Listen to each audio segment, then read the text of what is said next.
Salut à tous, c'est JB. Aujourd'hui on se retrouve pour une vidéo sur Ninjago parce que oui, je l'ai dit désormais, je vais faire un peu plus de vidéos Ninjago. C'est cool. Alors je sais que tous mes abonnés s'attendent à ce que je fasse des vidéos sur Watchful à 30 watts, mais non, j'ai décidé de faire des vidéos sur Ninjago. Et on va faire l'analyse et théorie de la saison 4 de Ninjago.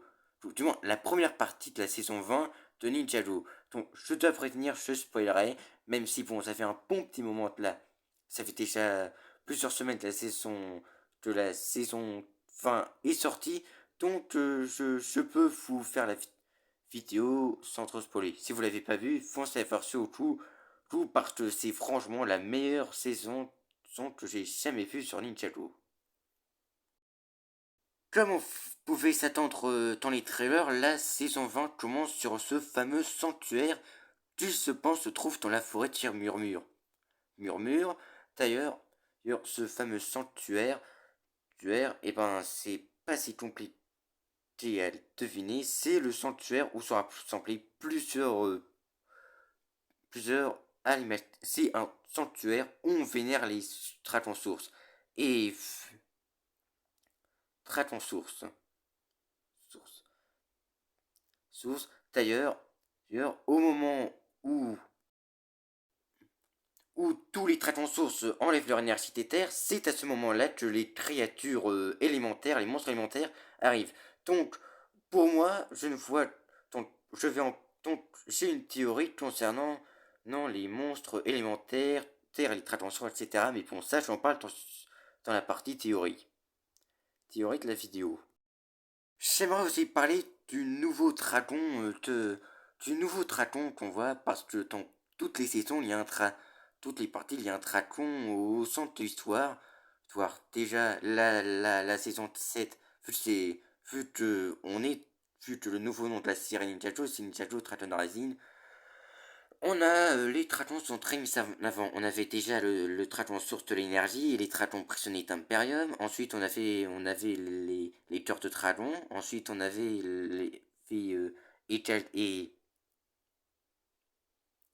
Kalt, tous les maîtres dragons. Et enfin, le dragon source de l'équilibre, du mouvement. Le dragon source euh, trop de tonnerre. Nerf comme méchant sont 19. Et enfin le dragon arche de la concentration. Concernant ce dragon, j'ignore si c'est un dragon arche ou un dragon source, mais vu sa taille, mais bon, entre nous, vu que j'ai lancé beaucoup de choses sur là-dessus et tu n'appelles pas les autres dragons sources maîtres, c'est maître tout ça, je pense plutôt qu'il s'agit bien, bel et bien, du dragon source de la vie. Vie. Concer et enfin, pour moi, et surtout, on a une autre révélation concernant la série. Il n'y avait pas d'autre ninja vert que Lloyd. Ce qui m'approuve. Donc, pour moi, il y a. Parce que oui, le maître élémentaire te l'a. Pour moi, le maître élémentaire te l'a. Bah oui, hein, il y a forcément eu d'autres maîtres élémentaires de la vie. Parce que oui, la vie est le véritable pouvoir de Lloyd. On a d'abord cru que son pouvoir élémentaire c'était la lumière, puis le pouvoir, l'énergie. Si, bah, en fait, son véritable pouvoir, c'est la vie, parce qu'il relie tous les êtres vivants entre eux. Entre eux.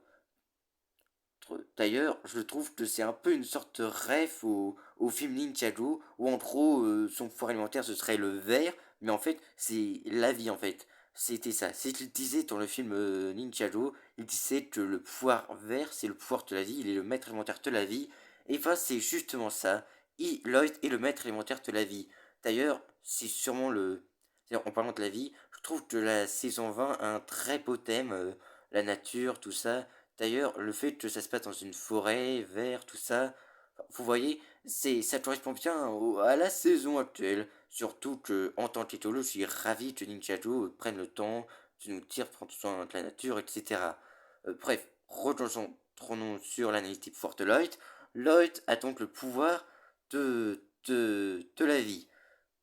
Et durant son entraînement, lors du rituel de déracinement, bon, ça me fait plaisir qu'il rencontre ses autres versions jeunes, sa version enfant de la saison 1 et sa version s'il n'avait pas pris le thé le thé du lendemain. Parce que oui, pour ceux qui ne savent, qui ont oublié, dans un épisode de la saison 2, je sais plus lequel, les autres ninjas ont été rajeunis par Carmadon et pour y ramener, ils ont dû utiliser le thé du lendemain, un thé magique qui les fait fuir en adolescent. Sauf que malheureusement, Lloyd a ingéré a tout simplement un a tout simplement été pris dans ce thé et du coup il est devenu instantanément un adolescent. Enfin bref, regarde, refaites-vous la saison 2 pour mieux comprendre. En tout cas, Lloyd, en tout cas vous comprenez un peu enfin bref. Lloyd passe l'épreuve, mais comme il était à deux doigts de mourir, mais les dragons sources, sources qui n'ont pas fait leur énergie des terres. En tout cas, le fait qu'il affronte une version maléfique de lui me fait très plaisir, même si je m'attendais à ce qu'il affronte un ennemi qu'il a jamais réussi à affronter, genre qu'il aperçoit la voix du maître de leur race. Mais bon, d'ailleurs, le maître de leur race, on en reparle juste après. Concernant les autres après, et honnêtement, je dois le dire, le power-up on peut dire que la série nous a apporté le meilleur power-up du monde. Monte, monte Ninjago, avoir la forme draconite, qui est plus puissante que la forme draconite de la saison 116 apparemment. Et entre nous, purée, c'était classe ce moment. Par contre, je suis dommage qu'on ne voit pas tout se transformer, hein. Non, j'étais assez déçu qu'on ne voit pas tout se transformer, mais en sa forme draconite. Mais pour en même temps, il était déjà assez puissant en golem de pierre, donc ouais, je pardonne un peu. Même si on peut voir à la fin qu'il reflète la même tenue Teninja sans la forme totale tratonite. Passons maintenant au centratoniste. Alors, j'ai été vraiment surpris, c'est la professeure Laro sous le masque, alors que je pensais qu'en fait c'était Harumi, mais bon, j'ai un peu abandonné après avoir vu les premiers épisodes de la saison 20, parce que ouais, vu le contexte depuis la saison 16, non, j'ai oublié.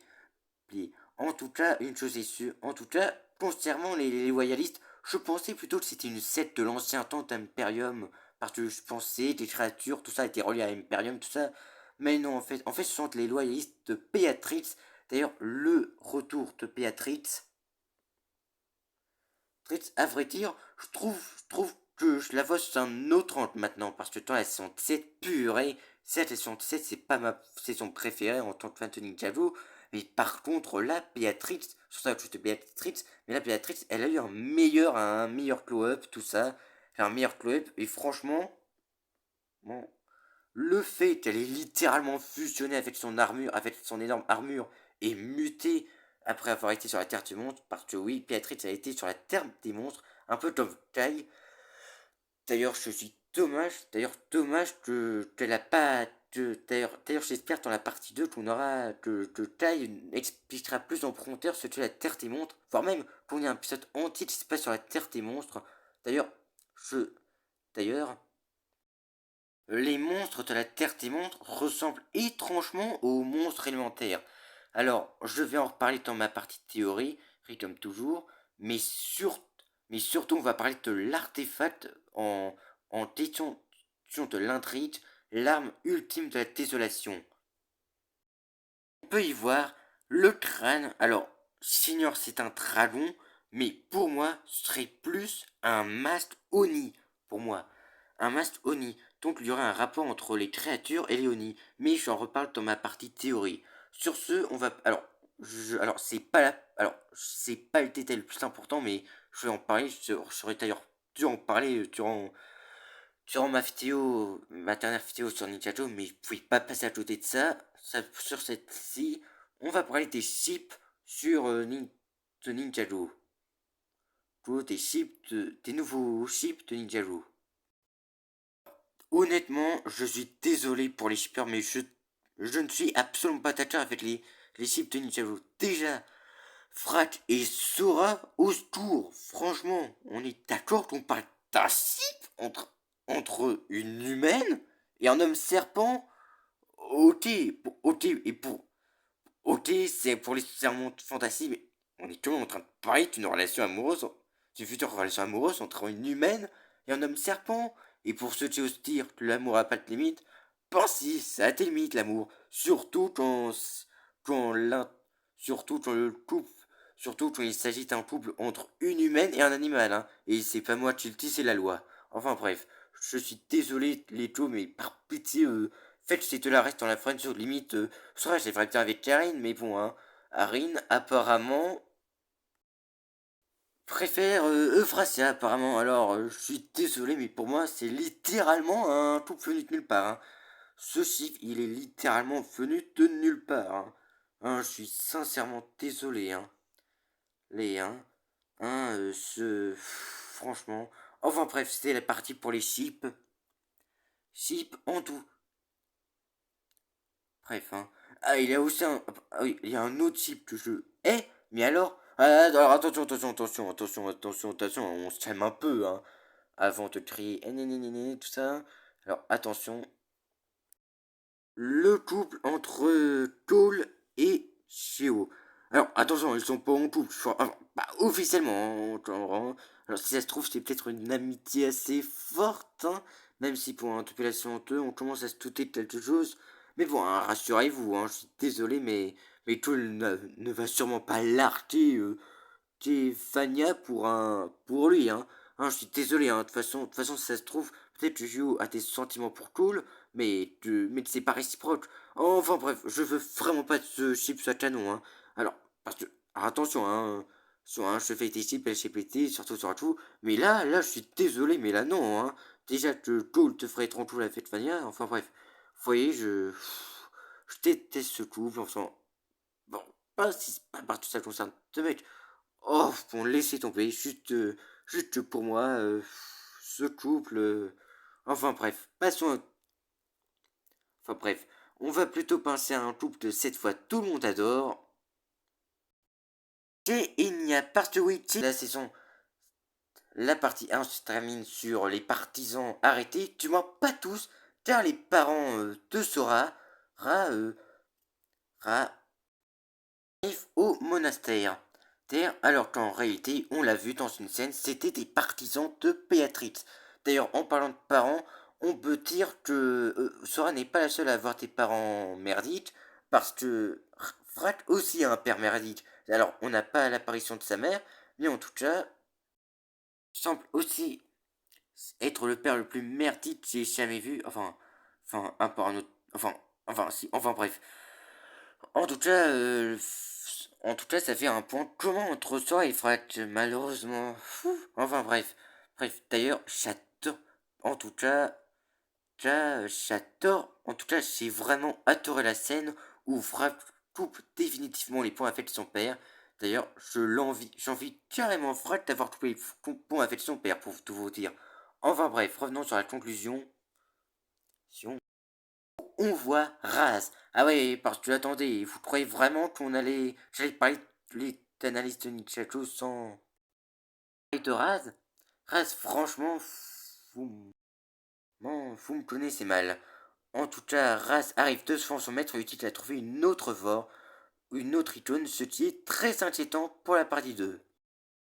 Bref, pour conclure, j'ai vraiment adoré cette saison, cette partie 1. Alors honnêtement, je suis vraiment content qu'on ait cette saison rapidement. Franchement, je l'adore déjà. D'ailleurs, c'est clairement la meilleure nouvelle saison de Ninjago. Et on va maintenant passer aux théories, dont une totalement folle. Je vous explique. La première théorie serait sur l'origine des monstres. Comme je vous l'ai dit, l'arme de la désolation a, a, une sur elle, ce qui ressemble à un masque Oni. Donc, pour moi, je pense que les monstres ont été créés à partir des Oni. Ont été créés par les Oni en utilisant des pouvoirs élémentaires corrompus, voire même fusionnés. Car pour ceux qui ne savent pas, je trouve que certains monstres élémentaires ont des pouvoirs fusionnés. Par exemple, les monstres de feu ont à la fois de la lave, projettent de la lave, du feu, etc. Pierre, tout ça. Il y a des monstres qui utilisent à la fois des pouvoirs végétaux et empoisonnés. Il y a aussi des monstres tacites, tout ça, des pouvoirs alimentaires fusionnés. Donc pour moi, les Oni ont créé les monstres élémentaires tuant la Terre contre les monstres, et d'ailleurs, contre les monstres, et pour moi, ce serait. Et à la fin de la Terre, quand les Oni ont perdu, les Tratons sources ont pris l'arme, l'ont divisé en deux et l'ont taché dans les autres royaumes. Dans les autres royaumes à l'époque où les 7 royaumes ont été séparés. Et je crois que l'arme de la et apparemment l'arme de et ont enfermé les monstres dans la terre et ont créé la terre des monstres parce que pour moi ces monstres viennent de la terre des monstres et ont été enfermés. D'ailleurs pour ça que Béatrice a les nouveaux sortants de Béatrice ressemblent à ceux des monstres élémentaires. Donc pour moi les monstres viennent de la terre des monstres. Voilà monstres. Enf monstres.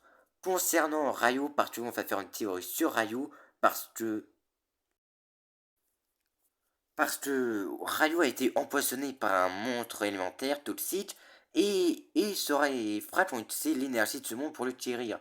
Mais Ryu se transforme en ça. Alors, c'est une théorie complètement folle, accrochez-vous. Vous vous souvenez de ma théorie où je disais que Ryu serait le fils de l'Overlord, Overlord serait le maître de leur trace? Et bah je vous explique. Comme vous le savez, le dragon source de l'équilibre a été tué. Mais déjà parti et surtout comment? Et pas, j'ai une théorie.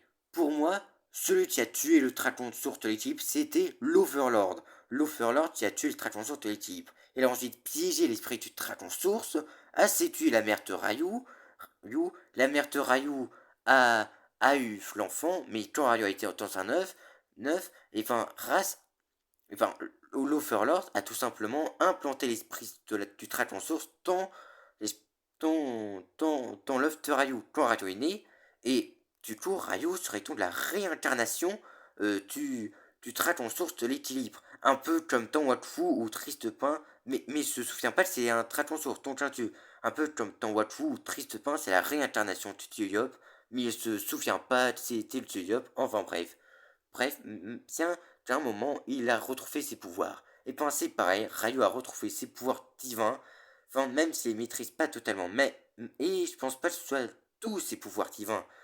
Mais vu que donc ça veut dire que l'Overlord voulait un fils Dragon Source. Dragon. Il voulait peut-être que Ryu l'aide dans sa quête de domination parce que si l'Overlord contrôle un Dragon Source, bah, qui est en plus son fils, bah, il est suffisant.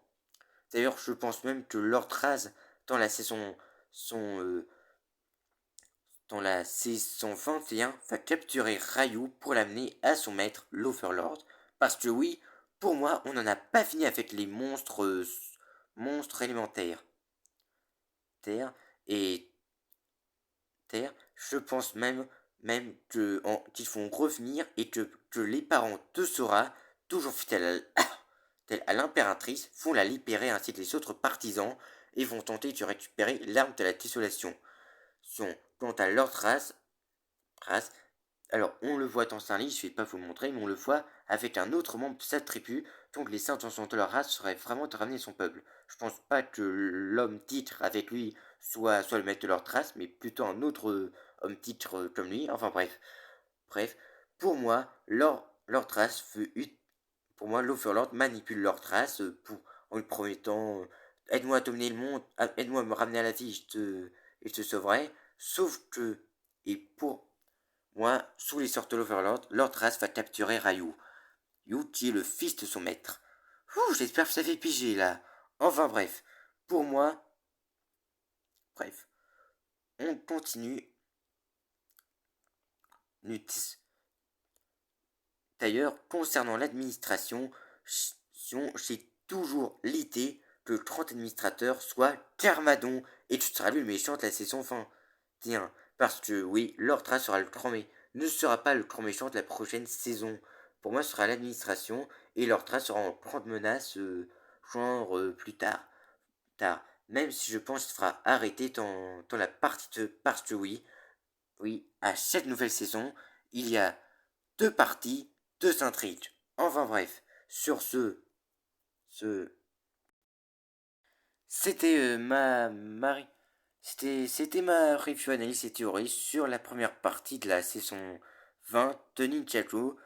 Donc je vous laisse, dites-moi likez la vidéo, faites un commentaire, etc. Sur ce, je vous laisse, c'était GP, ciao.